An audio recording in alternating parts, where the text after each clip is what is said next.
Welcome to the Manila Bulletin Daily Rundown, where we bring you the latest stories that matter to Filipinos straight from the heart of the Manila Bulletin newsroom. Here's the quick rundown of today's top stories. Saturday, October 5th. The Department of Justice to go all out in prosecuting Alice Guo after cancellation of her passport. With the cancellation of the passport of dismissed Mayor Alice Guo, the Department of Justice said it will go all out in prosecuting her and her co-accused for the non-bailable qualified human trafficking case. The DOJ said that Justice Secretary Jesus Crispin C. Remulla hailed the cancellation as a very timely and decisive move of the Department of Foreign Affairs. Guo's passport was canceled last September 30th for violation of Republic Act No. 11983, the new Philippine Passport Act.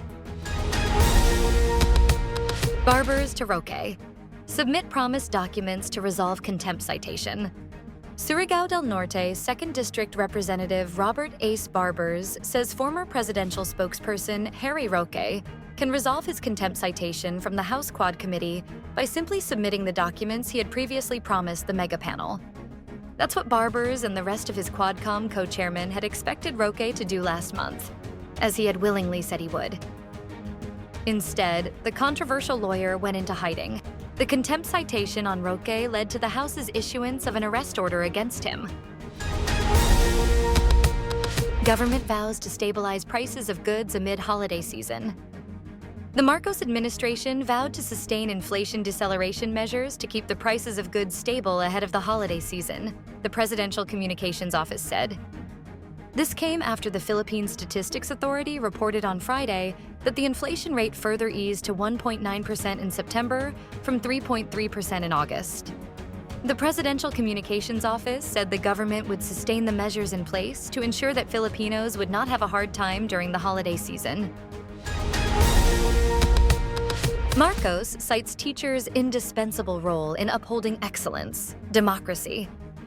President Marcos has expressed his admiration for teachers as he cited their indispensable role in imparting excellence and preserving the country's democratic values, especially with the upcoming 2025 midterm elections.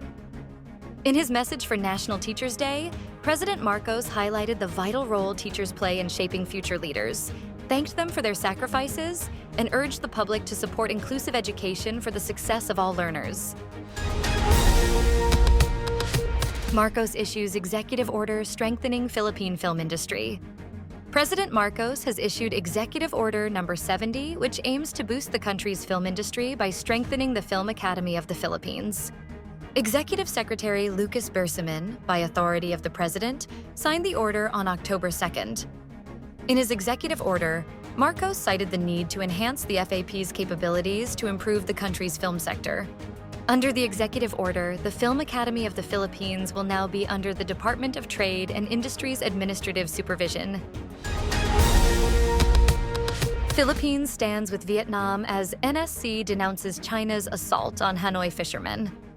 The National Security Council condemned China for allegedly assaulting Vietnamese fishermen in the South China Sea, signaling Manila's support for Hanoi despite overlapping territorial claims.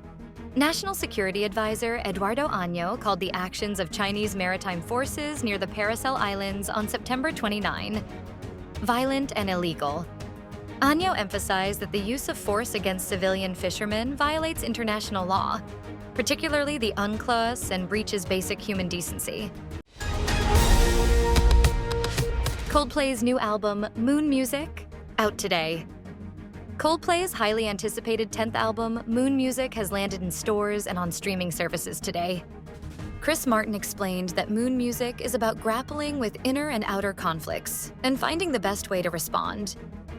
Maybe what Moon Music is trying to say is, maybe love is the best response, he said.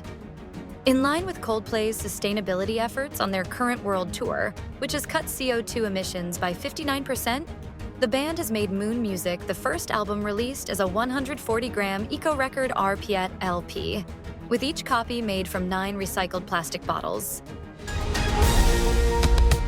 Drought has dried a major Amazon River tributary to its lowest level in over 122 years. One of the Amazon River's main tributaries has dropped to its lowest level ever recorded, Brazil's Geological Service said.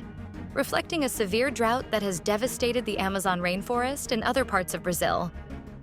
The Negro River at the port of Manaus measured 12.66 meters on Friday, its lowest level in 122 years, compared to a typical 21 meters. The previous record low was set last October. According to forecasts, the river could drop further due to low rainfall in upstream regions.